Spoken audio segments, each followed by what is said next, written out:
Assalamualaikum warahmatullahi wabarakatuh. Perkenalkan, nama saya Khairunisa Nurul Aulia Rahab dari kelas THPB dengan NIM 19061111478. Pada video kali ini adalah video untuk ujian akhir praktikum rancangan percobaan.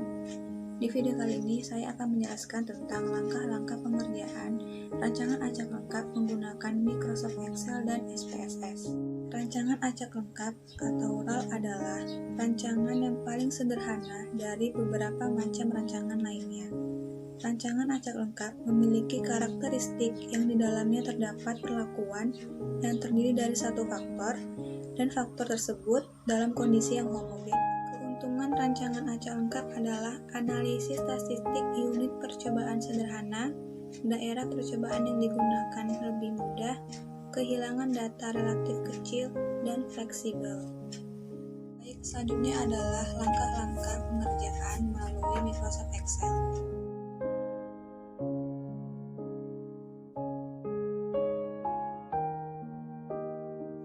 Setelah dibuka data pada aplikasi Excel dan dilihat bahwa data adalah RAL atau rancangan acak lengkap.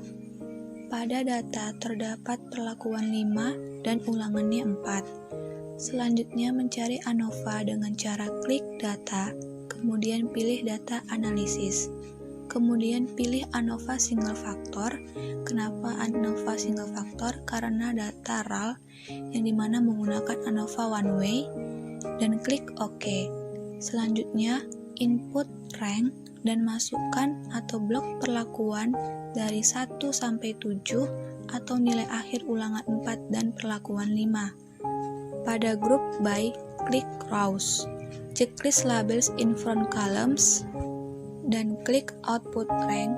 Pilih sel yang kosong di mana saja, lalu klik OK. Maka selanjutnya akan muncul hasil ANOVA. Pada hasil ANOVA, between groups yaitu adalah perlakuan, dan within groups adalah galat atau error.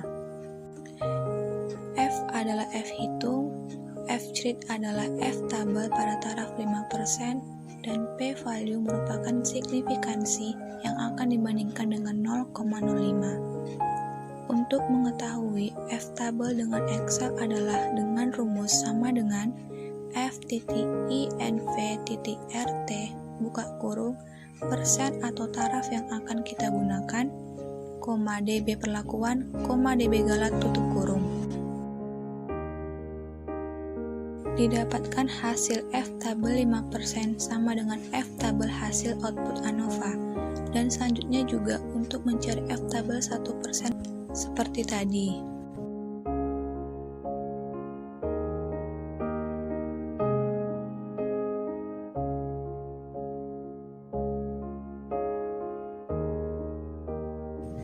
Didapatkan F hitung lebih besar dari F tabel taraf 5% maupun 1%, maka perlakuan berpengaruh nyata terhadap nilai yang dihasilkan. Data ini dapat dilanjutkan uji lanjut pada SPSS. Selanjutnya, setelah kita melakukan pengerjaan di Excel, maka kita akan langsung ke pengerjaan SPSS untuk melihat apakah hasil yang di Excel sama persis dengan yang di SPSS.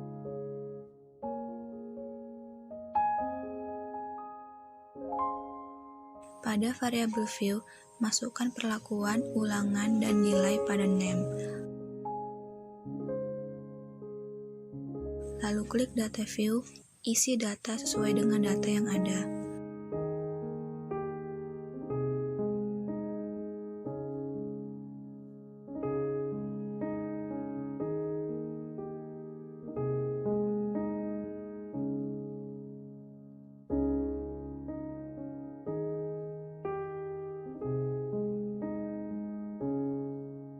Setelah terisi, klik Analyze, pilih General Linear Model, lalu pilih Univariate.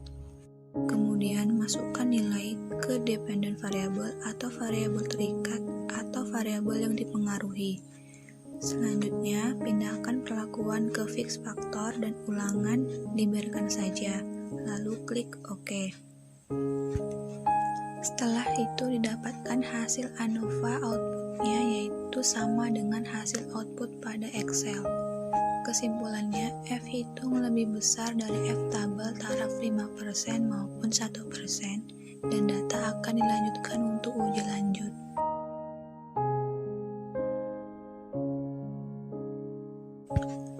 Kembali lagi ke data pada SPSS, klik Analyze, pilih General Linear Model, pilih Univariate, isi atau pindahkan perlakuan dan nilai seperti pada langkah sebelumnya. Setelah itu, pilih model, klik Custom, pindahkan perlakuan ke model, dan pilih tipe Main Effect, lalu Continue. Selanjutnya, klik Plots dan pindahkan perlakuan ke Horizontal Axis dan klik Add, lalu Continue. Kemudian klik Post Hoc, pindahkan perlakuan ke sebelah, dan klik lagi uji lanjut yang ingin digunakan. Saya gunakan uji lanjut Duncan atau DMRT, lalu klik Continue. Selanjutnya, klik Option, pindahkan perlakuan ke sebelah dan checklist Homogeneity Test, lalu Continue dan klik OK.